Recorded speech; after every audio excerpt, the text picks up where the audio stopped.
Erik Jampa, a very warm welcome. I'm really excited to talk to you. The ideas of yours that I've harvested from your writing have been really rich and enlivening. You're an environmental historian by training with 20 years of engagement with Tibetan Buddhist practice and scholarly study. Your main teacher, I think, for many years was Lama Tsutrim Malione. You're also a classically trained Tibetan doctor, and interestingly also, and not irrelevant in this case, a Tolkien scholar. Yeah, thank you. Thank you so much for having me. It's really genuinely, I'm very excited for this. It's been great chatting with you over the past couple of days, sort of planning for this interview. And yeah, I really appreciate what you're doing and look forward to what we're going to be able to get into today. So thanks very much for having me. Me too. So let's get into it. I want to just kind of start with a big open question and invite you to walk us through some of the arguments that you explore in your book, Unseen Beings, which I really think is a spectacular contribution to this area of thinking, bringing Buddhism into these conversations. And I want to ask you um, just to tell us um, why we need to recover the sense of aliveness of the world or a re-enchantment with the world beyond the human. And then invite you to kind of walk us through some of the very deep historical dive that you did as to how we got to this point of disenchantment. Hmm. Yeah. Oh God, great question. So yeah, as for the why, I think the data kind of speaks for itself. The circumstances that we find ourselves in today and have increasingly been finding ourselves deepening into over, past decades, but really centuries, but especially in, contemporary times, make it very clear that, our planet is not in good shape. Our relationship with the world around us, the so-called environment or nature, which I use scare quotes for habitually for many reasons, perhaps we'll get into those reasons, has become increasingly perverse in the modern age, and it's not getting better. Some things in very minute ways perhaps are, but it's minimal compared to what's really needed. So we are at a major crisis point. Despite the fact that we do have a lot of other massive crises emerging at present, the environmental and ecological crisis remains the most pressing existential threat that we have. Um, and our strategies for mitigating it and responding to it thus far have been profoundly ineffectual. And I was really curious about why. I suppose that was the fundamental impetus behind writing the book, the way it ended up being written. It was a very different book when I started. But what wanted to come out, what really wanted to be, spoken to, and what wanted to be researched was how did we get here, and what can we actually do to fix it at its core. And a bit of that is sort of my, I guess, Tibetan medical training. It sort of like conditioned me to think about things in a particular way. Looking at the sort of diagnosis, but then the etiology of how we got to that state of disease, and then looking at our prognosis and any sort of path to recovery that might be advisable. Um, and the reason I think, sort of traditional medicine or my traditional medical training, which feels quite far away at this point in my life, but was very, at the fore of my thinking, especially, when I was writing this book, is trying to get to the actual root cause, not just, the sort of more proximal sort of relative causes in our day-to-day lives, but what's the real root seed of this state of imbalance. And I do believe that it is an experience of disenchantment with the world, which sounds a bit flowery and maybe not as um, grave and heavy as it actually is, because we think of enchantment as just this nice sort of airy experience of, everything is, sunshine and roses, and we're all like, holding hands and singing Kumbaya, or in this state of sort of fantastic illusion. But that's really not what it is. Enchantment is this profoundly relational experience of being sung into a song. That's what enchantment literally means etymologically. Um, and it's being in deep communion with others. It's actually seeing the other and experiencing them fully, and the way that that impacts us. In those moments, sometimes we'll have it with pets, animal companions. Sometimes we'll have it with lovers. Sometimes we have it with just a beautiful vista in the natural world. But you have those moments, using, an animal companion as an example. You can spend years and years with your dog or your cat, and it's a normal part of your life. But then once in a while you look into, your dog's eyes, and you actually see that there's a person in there, and that they have a whole universe of experience that they are embedded in. And those moments sort of shatter everything. You feel this, this lift. You might even have a flutter of your heart. And it's just this moment of breakthrough where you actually recognize the other. And those are those kinds of moments of enchantment. And we used to have those a lot. That used to be the sort of basic mode of engagement with the world around us and with the non-human beings that we share this planet with. But we have gradually conditioned ourselves out of that. I mean, I'm using we very specifically in this case because it's not everyone. It's not, every human around the world in every culture.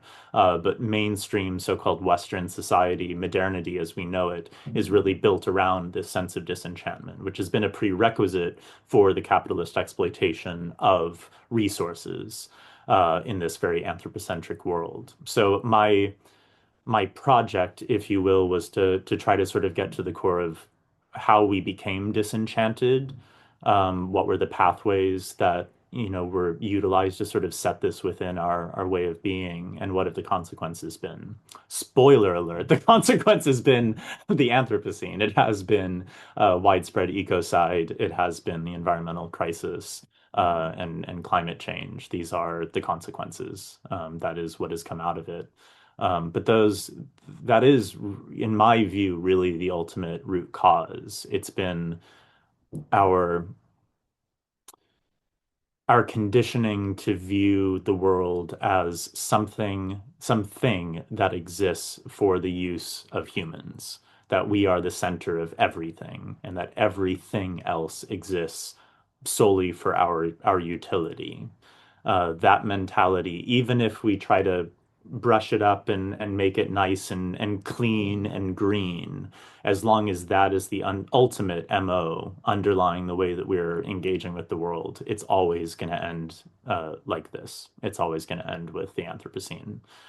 So, yeah, my argument in the book is really that this is the ideological cause of the Anthropocene. It is anthropocentrism, and anthropocentrism is a very specific idea. It's a very specific ideology. It arose in very specific cultural and historical contexts. It is not universal. It's not natural in the sense that it's just inborn and organic and everyone feels this way intrinsically.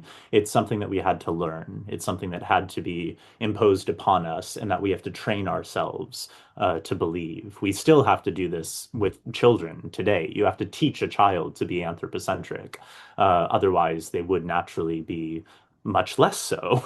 And this isn't to say that we should completely ignore the needs of humans. We are humans. We are humans who have human needs, and in some cases, our needs are necessarily going to supersede in some cases, the rights of others and the sovereignty of others. And that's part of what it is to be an animal. But there is a line that we have crossed that has gone away from the necessity of some forms of conflict and even some forms of violence in the more than human world, and into a dimension of nothing else actually matters, because there is nobody else. There is no one else. There are no other persons. It's just us and a bunch of resources and things to exploit and control. So I suppose that's maybe just the answer to the first question. The second one does go into a little bit more specifics. I won't sort of get bogged down in details necessarily, but just as sort of broad strokes, anthropocentrism is a philosophical idea which was floated in particular philosophical circles in the West. We first see it really emerge on paper in a sort of, um, carefully organized fashion in the classical era, which by itself probably wouldn't have been that monumental. It would have affected people in that context and in the, those sort of cultural environments in the Mediterranean at that time. But it ended up linking up with world religion. And I use the term world religion, not in the sense of religions of the world, but religions that are designed to be universalist, that are designed to be exported and to be imposed upon others. There's a small handful of world religions that have really been successful in those sorts of projects. But obviously, one of the most significantly successful historically has been Christianity, and that was the main religion that sort of linked up with this very Platonic Aristotelian sort of view of anthropocentrism. And then that was exported around the world partly through proselytization and through trade networks, and also largely through colonization in modernity. And then this is sort of taken over as a global ideology, and then that ended up feeding into contemporary philosophy. Folks like Rene Descartes, who is very much influenced by Aristotelian philosophy as well as Christianity, and we end up getting this, embedded into modernity and also embedded into a lot of the political systems that we have today, which are largely anthropocentric by design. It's really in place to serve the human in sort of conflict with everyone else.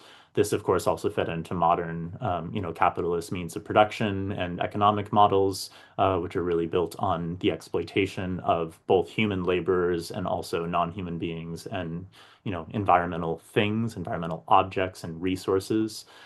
So this has been a very specific trajectory, and I think it's important to outline that.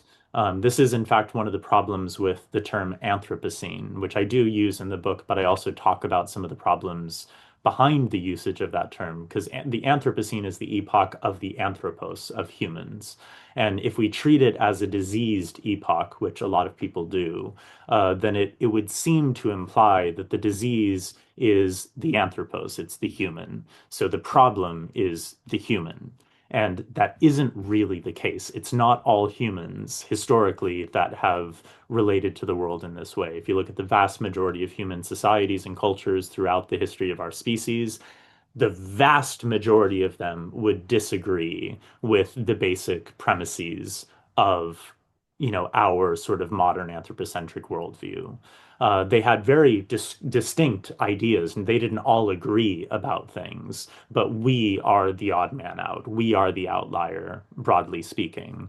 This idea that humans are the only ones that are meaningfully alive and sentient. We're the only ones that have intrinsic existential value. No one else matters, so we can do whatever we want and exploit anyone and anything for our benefit. That idea is very unusual, and it's sociopathic in the most literal sense. I regard anthropocentrism as relating to Marx's argument that religion is the opioid of the people. I argue that anthropocentrism is sort of methamphetamine. It is a drug as well, but it's a drug that compels us towards ruthlessness to do things that would be quite unthinkable for the vast majority of humans that have existed on this planet. So before we take up where Buddhism as one of the world's religions comes in on this question of anthropocentrism, I want to go back and ask you if you can give us a denser description of the process of conditioning that is required to transform what we could call normative consciousness, which is more animist, into the kind of anthropocentric, objectifying consciousness that is at the root of the problem, and particularly how that shows up in our experience and in the raising of children. Yeah, well, the way that it emerges, and this is something that I think is useful for us to think about on a lot of different levels, is we love a taxonomy. We love a taxonomy. This is something we enjoy doing as humans. We like to organize things into categories. And especially in modernity, this is something that we're very interested in doing. Carl Linnaeus and sort of creating taxonomies for all the different genuses and species in the world, providing a Latin binomial for everyone. This is something that we enjoy doing, evidently. So we find a lot of different ways to break things up and put them into boxes. And we've found a lot of different methods of doing this, some of which have scientific validity, some of which do not have scientific validity. They're just social constructs that we've created. Great examples of this are species. Species exist, they exist biologically.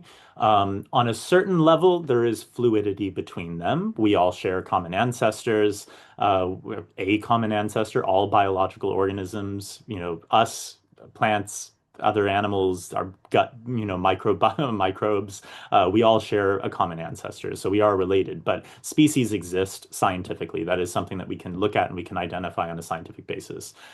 Race doesn't. Human races don't exist scientifically.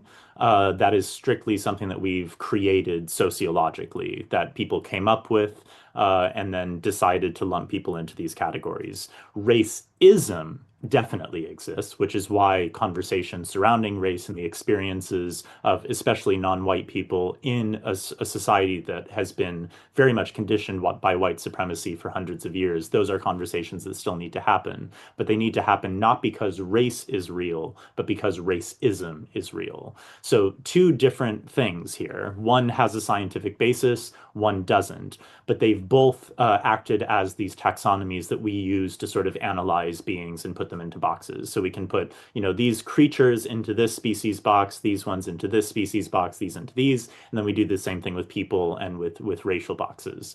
So these are the isms. We have speciesism, we have racism, we have sexism, we have genderism, we have ableism, we have a lot of different isms that we can use to sort of break people up into categories, which by itself doesn't have to be as bad as it often ends up being. This is just a way of categorizing things. Where it really becomes problematic is when these boxes get stacked into a hierarchy and when they start becoming conflated with other things. So, for instance, looking at racism as the example, it's one thing to say, okay, this is a white person by virtue of the color of their skin. This is a black person by virtue of the color of their skin. That is the only thing that a racial category can tell you about the individuals placed in that category is just skin color. And then even then, quite vaguely. But for those that invented these, racial ideologies, it wasn't just about categorizing based on that. It was saying, okay, because your skin color is this, that means that you also have these other intrinsic qualities. And that is entirely pseudoscientific. There's no validity to that whatsoever. But not only did we say you have these certain qualities, including dynamics pertaining to intelligence, emotionality, physical ability, social capacities, all kinds of different things we lumped into these categories. But then we also stacked them and said this one is the best, and then there is this ranking going all the way down to the lowest. And we also enjoy doing this with our taxonomies. So that's something that we've done on many different bases. We've done it in regards to sex, we've done it in regards to gender, we've done it in regards to race, we've done it in regards to ethnicity, we've done it in regards to species. So these are two separate stages of the process. There's the breaking up into groups, and then there's the stacking of the groups. And in that stacking, we often end up with a superior identity. We have a superior category of the lot. And this is a master identity complex. We can think of it in those terms. Val Plumwood talks about that. So, for instance, in terms of racism, we have white supremacy as the master identity complex pertaining to race, which again, entirely non-scientific on any level. With ableism, we have able-bodied, individuals as being the master identity amongst various kinds of ability. This could also relate to, neurotypical, neurotypes, as far as neurodiversity is concerned, saying that someone who is allistic is going to be the sort of master identity in relation to other kinds of, neurodivergence or, neurodiverse people individuals. And then in species, we do that with humans. The anthropos, the human, is the master identity. When we break everyone up into these categories and we stack them onto the hierarchy, the one at the very top is the human. So that this is it's a process we have to go through sort of cognitively. We have to go through it ontologically. There's a lot of steps in the process. We need to have a framework, a taxonomic framework to put everyone into, to organize everyone. And then we have to have some sort of logic, as illogical as it often is, in order to determine a hierarchy and figure out who's at the top, who's at the bottom, who lies in between. So this is what it is. That's how we sort of end up at this place. And that is something that has to be learned. It's children being a sort of good example of this. Human children having these sort of fundamental social skills that are pretty innate to us because we are social animals and we are quite sophisticated in a lot of ways. Not always, and that isn't to say we're more sophisticated absolutely than absolutely everyone else, but we are strongly social animals that have, a complicated vocabulary, and it behooves us to get on well with our fellow humans. So, kids come into this trying to learn the pieces of how to engage in society, how to be human, and we teach them. But these are all things that they need to learn. They need to learn speciesism and they need to learn anthropocentrism. They don't innately, relate with a dog or a cat and assume that that dog or cat is soulless and doesn't have any emotions and doesn't have an inner life. They will also often feel that perhaps their stuffed animals have inner lives. So there is a certain dimension of, needing to teach some kind of a difference between beings and objects. But where we choose to place that line is just an anthropocentric argument that says, well, only humans are meaningfully alive and no one else is, which is not scientific, it's not logical, it's not rational, and most humans throughout the history of our species would disagree with it. But that's just what we have sort of have habitually done. And we have to do the same thing with race. We have to do the same thing with sexuality. We need to teach children that, two men being partners is abnormal or that it's bad. Obviously, I don't think that I'm a gay man married to a man, but that's something that we have to teach kids because they're not going to come to it of their own accord. It's best that we don't teach them that, but if you leave them to their own devices, they will perceive it as just another normal manifestation of humanness. And it's the same thing with race. You have to teach racism to children. They don't just innately come up with it. They might detect difference, but they're going to detect difference in skin color the same way they would detect difference on any other basis. It's just difference. Difference is not the same thing as being better or worse. So you have to guide them through these processes. You have to indoctrinate them into them in order for them to pick them up. But equally, we don't have to do that. We can choose a different approach, as many humans, most humans throughout history have done. And also which differences are significant. Yeah, exactly. Exactly. And parsing them out, recognizing that a difference in one feature does not indicate a difference in something that's completely unrelated. And that's Right. really, that's the big misstep in a lot of these taxonomies is the expectation that if you know this one thing about someone, then you will know something else about them as well. And that isn't always true. It's often not true. But we are a pattern-seeking species. We are pattern-seeking individuals. So there, are potentials for us to recognize patterns that may not actually be there. But the race one is definitely not as it's not as innate as people want to think it is. It's not as old of a framework as people want to think it is. Ethnicities, absolutely. Ethnic identities have been a part of human experience for a very long time. But the concept of race, the way that we relate to it today, is a very modern construct. It's a very modern social taxonomy that was invented partly for the purpose of instating the supremacy of so-called white Europeans over everyone else, which was obviously also very much tied to economic models that could exploit non-white people through slave labor and so on. So it's important that we recognize that some of these taxonomies have some kind of scientific validity, others have absolutely none. And in any case, what we do with those taxonomies and how we use those to then create master identity complexes and create very unjust and unequal societies that can often be incredibly exploitative and violent towards particular kinds of individuals. That's something we need to be really wary of and aware of.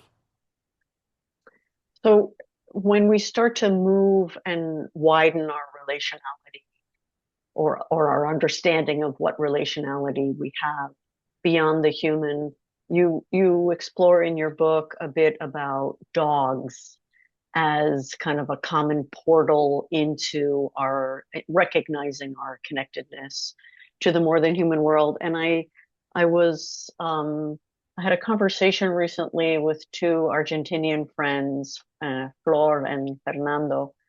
Fernando's a veterinarian, and he was commenting. We were talking about dogs and cats, and he was commenting that human relationship with dogs tends to be much more vertical than the relationship we have with cats.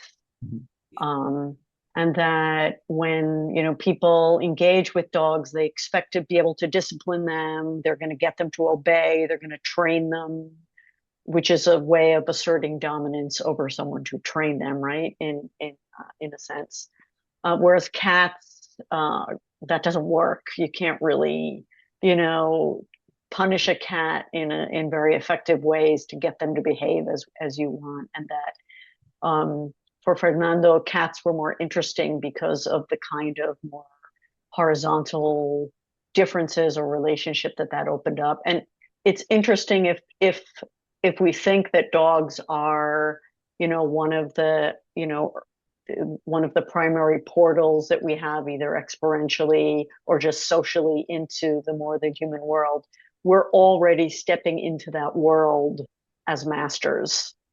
Yeah. Yeah.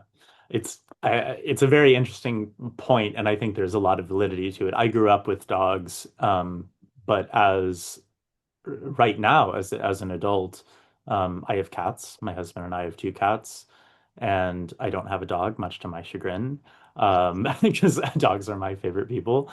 But it is very interesting now, for the first time in my life, to really live in close relationship with cats, who are lovely. They're lovely people. They are definitely cats. And they are very independent existentially. They are, yeah, they're not dogs. And granted, my relationship with dogs was never, it never had such a strict hierarchy. I was also a child with my childhood dog, so I related to her more as a sister. My parents definitely, my father especially, would have related to her more as, a being that he had trained and that, she would respond to his orders and so on. He loved her dearly as well. But my relationship with her was much more horizontal, and I very much perceived her as an equal, like deeply. It was not, there was no question in my mind that we were equals. So that for me was an entryway into a sort of animistic consciousness that I wasn't really fully aware of as a sort of primary trigger, um, until relatively recently. It was really, I have all these sort of biographical myth sort of stories that I tell about myself. Not myth in a false sense, but as in like, how do I narrativize my life? What were my entry points into enchantment and into spirituality and into academia and so on? And I've always led with, coming to Buddhism at 13, or I start with, reading Tolkien when I was 10 or something like that. But it was Andrew Harvey actually that pointed out to me. He was like, yeah, those were important times, but really the primary experience of enchantment for you was Star. It was your childhood dog. And I knew that. I dedicated my book to her, like it was there on my mind, but it wasn't really like at the fore of my mind until he said that. I was like, ah, shit, yeah. No, you're right. That is precisely what it was. And that has been the through line now for, the entirety of my life, since conscious memory sort of began. Um, of having a really deep care and concern for the welfare of non-human animals. And that's something that's guided me from day one. It's something that drew me into mythology and Tolkien's work. It's something that drew me into Buddhism. It's something that drew me into philosophy. It's something that drew me into writing Unseen Beings. That was a really consistent through line. And for me, that was dogs. And certainly historically, it's interesting because you think of mythologically, dogs are very often psychopomps. They're guardians of the other world. That's a role that they very often play. Historically, like in Greek tradition, Asclepius, the god of healing, he was associated with dogs. They were associated with healing. Sometimes they would wander around the healing temples and lick people's wounds, sort of acting as first responders in a way, for Mm. folks that were unwell. But there is a sort of companion, a certain degree of subservience in that, I suppose. They're there doing a job. Cats, on the other hand, they have very different mythic associations. Even to the point of deification in places like Egypt. Um, so I think it is a different kind of relationship, and our relationship with cats is really quite fascinating for that reason. The fact that it's endured and the fact that we have such strong deep relationships with our cats, despite the fact that they will not placate us the ways that dogs will. Um, it's something that's quite beautiful and probably warrants, I'm sure folks have done a lot of philosophical inquiry into it. I was very interested reading um, some works looking at the sort of historical evolution of modern human societies, modern in a very loose sense, even prehistoric human societies with dogs, because historically it did really go both ways. We think we train dogs to do certain things, but they've actually taught us quite a bit as a species as well. And multiple, academics have made the argument that we would not be modern humans as we are today if we hadn't come into contact with and sort of linked up with dogs. Because this took place tens of thousands of years ago, but it's very likely that we learned hunting strategies from dogs.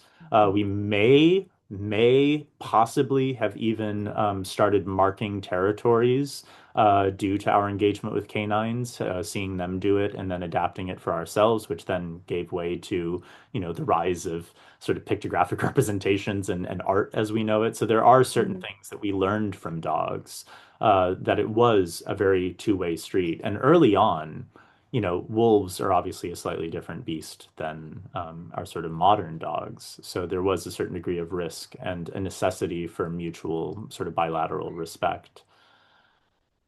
Yeah, I think regardless, having a non-human animal living in your home that you share space with, that you have affection for, and that you can recognize the personhood of, I think that's an incredibly important thing for people to have. That said, I do think it's interesting that so many people have that and yet cannot recognize the personhood of animals that are not their pets or that are not, cuddly, cute dogs and cats, which is just speciesism. Even if we aren't strict anthropocentrists, or even if we don't just believe that, only humans are meaningfully alive, we do tend to still be very speciesist. We put some animals in this category of being persons that we care for. We might even defend them. There might even be cases where we would put our lives on the line to defend them. But then there will be other animals that we will absolutely not care about whatsoever. We don't care if they're tortured. We don't care if they're mutilated. We don't care if they suffer immensely for without necessity, just because they're a different species than the ones that we've chosen to care for. So let's keep moving outwards. Um, so when we move beyond the sort of human adapted or human approved animals, not human approved non-human animals, um, Buddhism has a lot of spaces where nature spirits, nagas, yakshas, all different sorts of both visible and non-visible beings can be interacted with and engaged with. Could you talk about how those relationships work in a Buddhist and Indic sense, and how that might help us in this work of re-enchanting ourselves? Yeah, I mean it's a big good question. There's a lot to unpack there. Um I guess I'll start by saying one of the things that attracted me to Buddhism at the beginning, when I was quite young, was the simple fact that it acknowledges animals, non-human animals, as sentient beings. That to me was a revelation compared to the religious environments that I was born into, and that most of my peers were a part of. So compared to Christianity, especially American evangelical Christianity, but really Christianity as a baseline generally does not acknowledge the personhood of animals or the ensoulment of animals. That's not a biblical concept. So I was very excited to find something that recognized that non-human animals exist as sentient beings, that they have feelings, that they are not ensouled in a sort of, classic sense, but that they are just as ensouled as we are. They are just as conscious as we are. So I loved that. It is interesting that at the time of Siddhartha Gautama, assuming that he is a historical figure, which we don't know for absolute certain, but assuming that he was around the mid first millennium BCE in India, he was a part of the Shramana movements, the seeker movements, which really existed alongside Vedic traditions. They didn't directly arise out of them, nor were they completely separate from them. They arose alongside them. It's a little bit more in the greater Magadha region, whereas the Vedic traditions were more centrally located to the west of them, to the northwest of India. They did spread pretty extensively to the point that Siddhartha Gautama Mahavira, the founder of Jainism, they were aware of these Vedic cultures, these Vedic societies. But from the Vedic perspective, those that lived in the region that Siddhartha Gautama would have lived in were not considered to be within the Vedic sphere. They were external, they were outsiders. So, with that in mind, in India at that time, there were a lot of different ideologies, a lot of different traditions, with a lot of different perspectives on most things, but a consistency across most of India. I would probably say all of India at that point. I'm sure there's outliers. Is that the world is full of persons, and not all of them are human. That was a basic, fundamental baseline idea. Animals certainly had personhood, but plants also, importantly, had personhood. In Vedic tradition, we find references in the Rig Veda and in other early Vedic sources, early layers, and also in later layers of the Vedas that do acknowledge the personhood of plants. We also find this in Jainism very famously. And then we also find this in Sanatana Dharma, or so-called Hinduism, which arose sort of concurrently a little bit after some of these Shramana movements began emerging. So it was virtually universal that plants are sentient beings, animals are sentient beings, humans are sentient beings. But then there were other kinds of beings as well. These are the so-called spirits. But before I come to them, Buddhism did depart, it seems, from the base, sort of relatively universal Indic conception of plant sentience. We don't know for certain, because the Siddhartha Gautama, as far as the text that we have, he remains agnostic on the topic. He does not say one way or the other that plants are sentient or plants are non-sentient, but they're never mentioned as being sentient. Whereas in Jain texts, they're very explicit about the fact that plants do contain at least tactile consciousness. So therefore, they are beings that we should be nonviolent towards. Buddhism seems to have completely skirted the topic, and there's a few reasons for this. I talk about it in the book. Other scholars have talked about this. There's a pragmatism to it, where it's just kind of easier to be a good person if you don't have to worry about not harming plants. Which is cynical, but it's true. It is easier to be a good person and to focus on other things if you're not constantly worrying about eating foods that were root vegetables that had to be dug up from the ground and so on.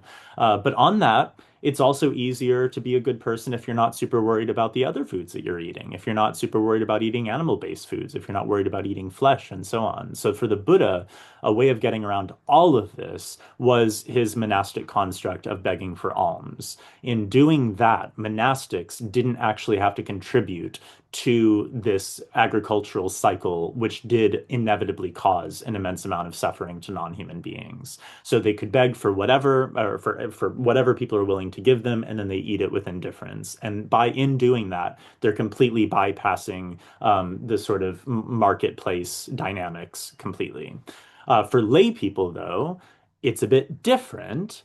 And his recommendation of threefold purity is usually what people speak of today as a sort of justification for animal-based diets in Buddhist communities, which is untenable philosophically and ethically, but there's a loophole, and we love a loophole. So essentially, if you can stay three hands away from the slaughter of an animal, and as long as they weren't killed for you, that you didn't kill them yourself, or if you didn't see them killed, then you're fine. You have no bad karma, which seems to be what a lot of Buddhists care about more than genuine ethics.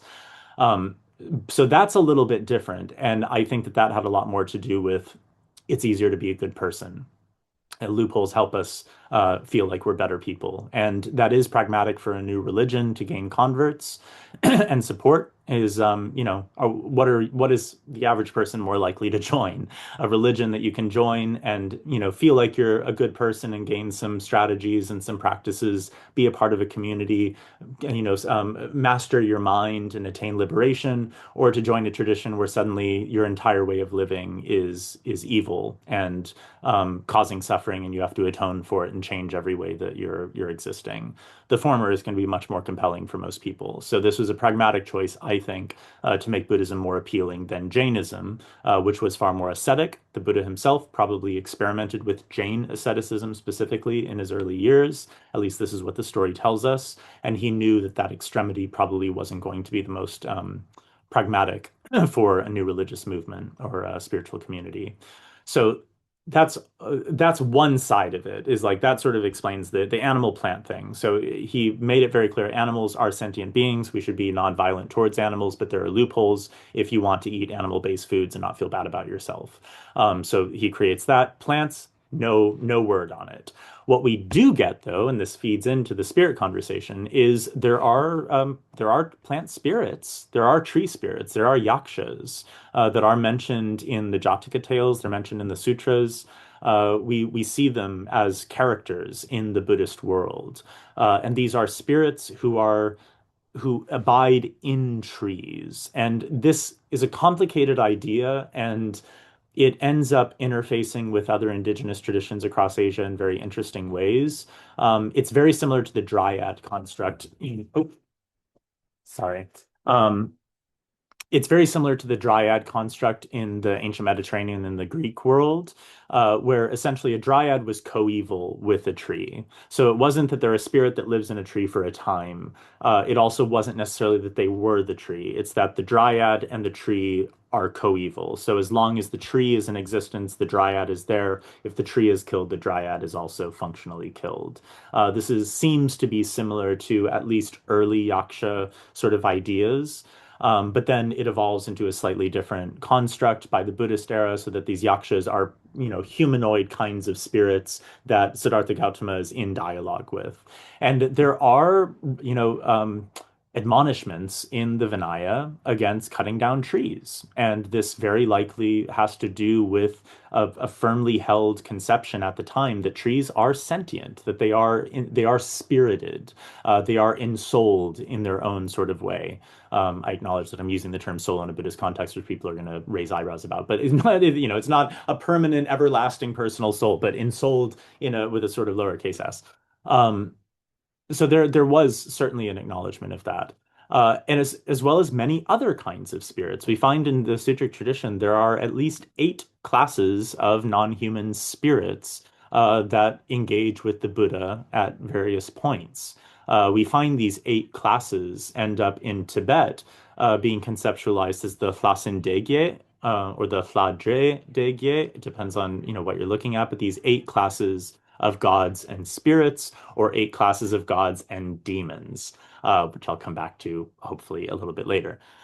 So these are spirits that are embodied in the natural world. They are closely connected to the environment. And it is evident they are included in the realms of existence. They are sentient beings trapped in samsara. Therefore, our engagement with them should be nonviolent. We shouldn't cause harm to them because they are sentient beings. They are our mothers in past lives and so on. So with that little, not loophole, but that addition of the yakshas, nagas, and these other beings that live in, on, above, and below the earth, that there was a methodology of sort of bringing an awareness of non-human personhood outside of just the animal realm. We have gods, we have asuras, which are all that's another complicated thing I'd love to talk about for hours. And then we have these sort of mundane worldly spirits that are very similar to the nymphs and fairies and elves that we find in European lore for a very long time. So then there's this question, like you're talking about the different attempts, sometimes a little bit flat-footed, to re-enchant the world. And one of the obstacles or experiences that people express and come across in that process is a sense that I'm just playing at this. I don't really believe the river's a spirit or that Yeah, plants really have intelligence. This underlying agnosticism that you express and that the Buddha also expressed in certain cases, that we feel like we're playing at it, which of course playing is fine, but a sense that maybe we're faking it. yeah, And so we've had some conversations around the value that you see in that, and could you talk a little bit about, yeah. even though we're that deeply conditioned by an anthropocentric worldview that sees nature as inanimate, that nature spirit paradigms, can work under certain conditions, and what can they help us achieve? Yeah. So I mean, this is something that I'm very interested in academically is, how nature spirit paradigms historically and in contemporary society, how they help us negotiate environmental ethics and how we can use stories about nature spirits to share environmental and ecological knowledge and how that's been done historically. So this is something that's very close to my heart, and my interests. I would say a couple of things. One is there is a big difference between are plants aware and are there nature spirits? And it's important that people understand where the science actually is today because it's not where a lot of people think it is. Where the science is today is that consciousness is a lot more complicated than we once thought it was, and that some form of basic awareness, what we in a Buddhist context would call awareness, but a basic capacity um, to take in sensory data and to process it. So to process sensory data and to make decisions based on that processing, there on a most fundamental level of awareness, that is something that seems to be present in all biological organisms. So that very much includes plants, fungi, all animals, bacteria. There's even, certain qualities in non-biological, maybe life forms. We don't know what viruses are, but viruses that also seem to resemble some of these sorts of almost cognitive capacities. It's very clear at this point that while in animals, neural networks, our neurology, our neurons help facilitate, sophisticated, complex consciousness. That isn't the only strategy that's employed by biological organisms to act as information processing beings. So it's very clear plants, for instance, we now know quite compellingly that they have a capacity for sensory, tactile awareness, as well as an ability to hear, an ability to see, to take in visual data, even though they don't have eyes, obviously. They have an ability to smell, to take in chemical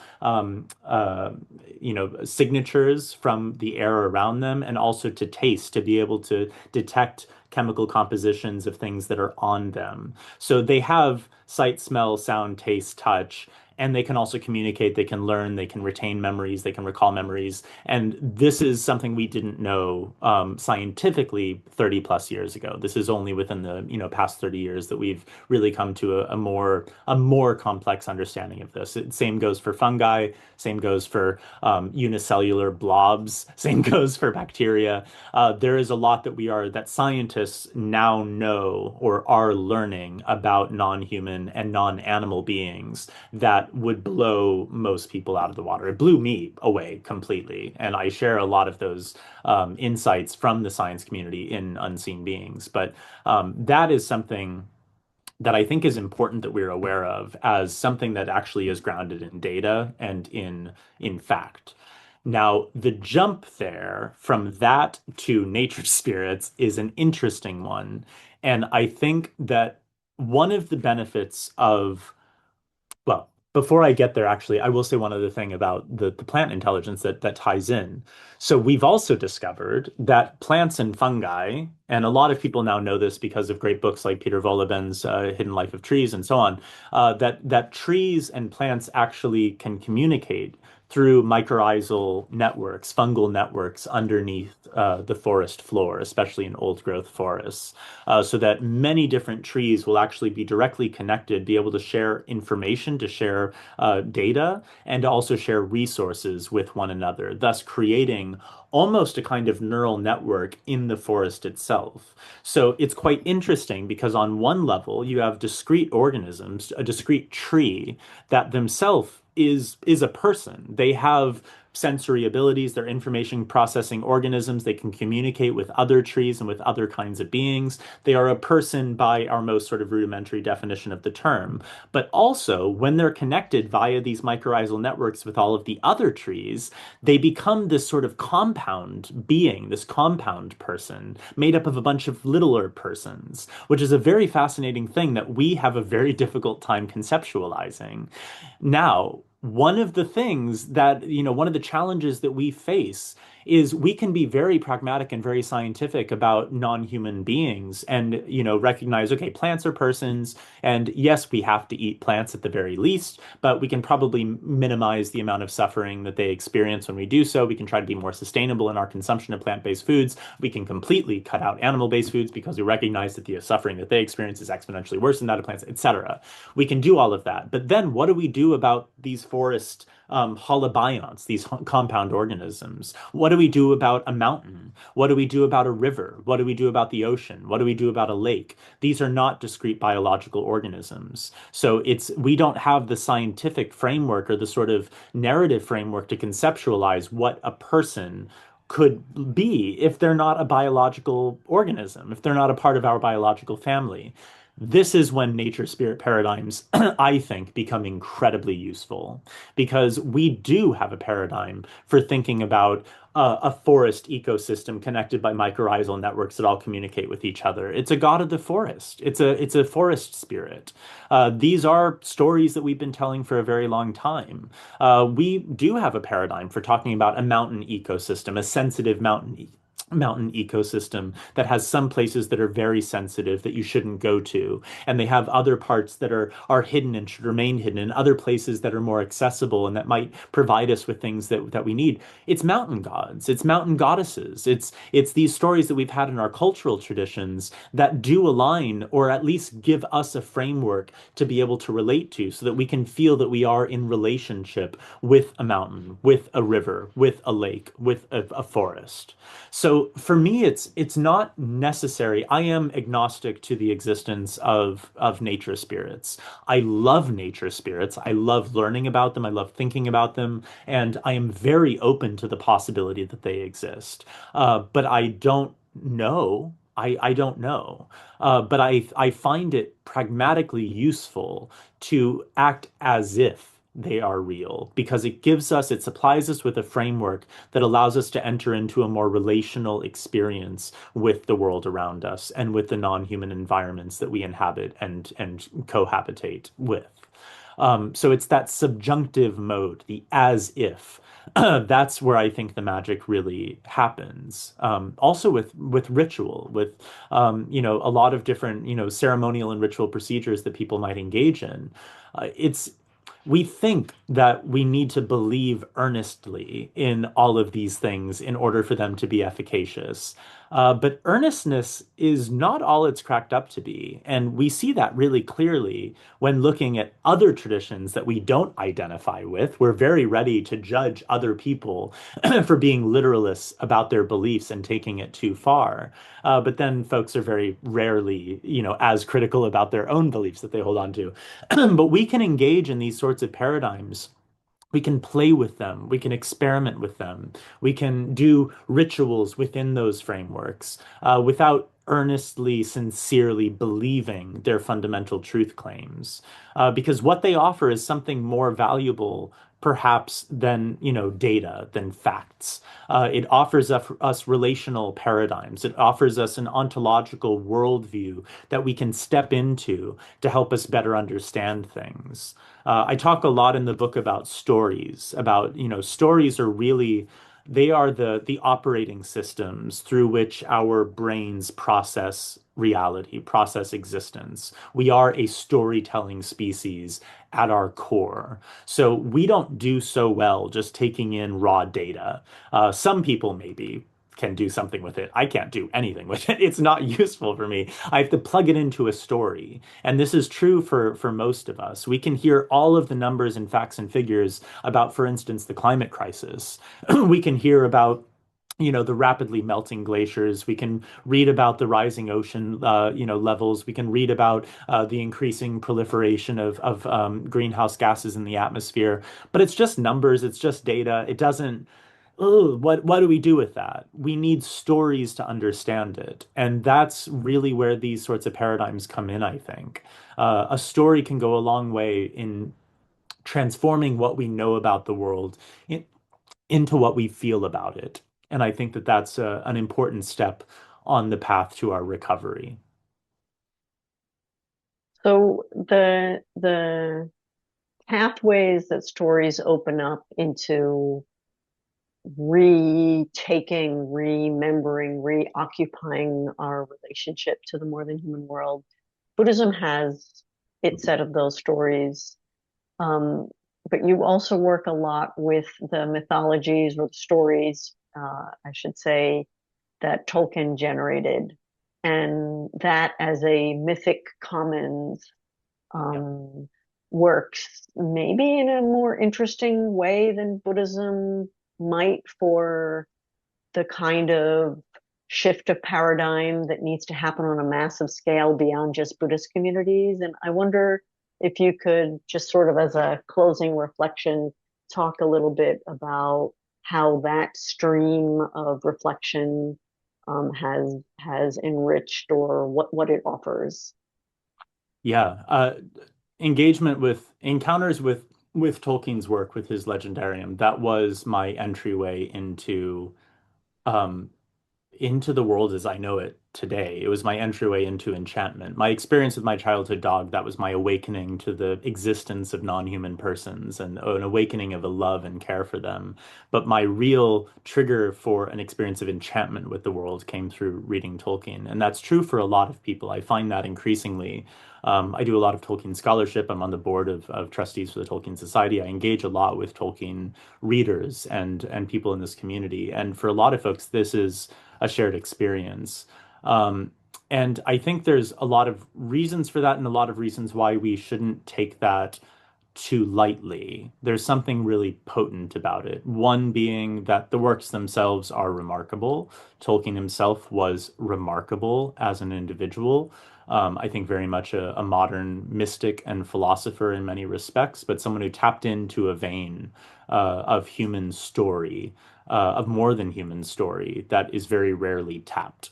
I think that he is one of the great storytellers of human history. And of course, I'm a bit biased because there's just the story that I connected to. Others will have other stories that might speak to them more deeply. But I think that a story needs to have certain qualities to really have the potentiality to serve this kind of very lofty purpose, and his certainly does.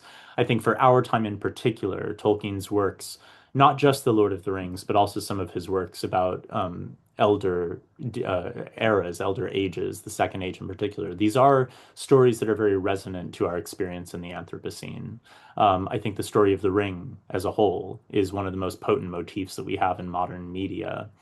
because it is a story of how do we grapple with power, how do we deal with it, how do we attempt to um, respond to this carrot of absolute domineering power. And you find so many different approaches to it. You have some folks that want to use it for good. We certainly see that today with, this sort of techno-futurism and this, approach to environmentalism that, just wants to use our human ingenuity to save the planet, what we all thought Elon Musk was, 10 years ago, things like that. But then you have others who recognize that we need to destroy it and want to do it just by sheer willpower. But at the end of the day, the ring is not destroyed by willpower. It's not destroyed. It cannot be used for good. The only way that it's destroyed is through compassion. That is the only way that the goal of the quest is ever actually achieved. It's through the compassion that Frodo shows Gollum. And I think that that lesson is really resonant with the world we're living in today. It's a story that we need to continue telling and we need to continue thinking about. But there are so many other dimensions to it. Tolkien's work is fundamentally animistic. A lot of my research in Tolkienology focuses on animistic themes in Tolkien's work. And for a lot of people, that comes through very strongly. In some cases, even more strongly than the chief plots of the stories, is the way that he represents Middle-earth, which is our Earth. It is Midgard, it is Midinyard in Old English, it is our world.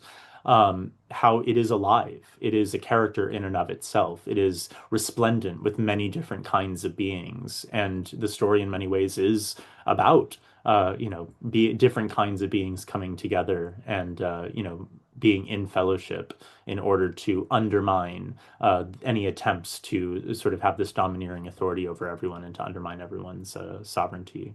So there's that.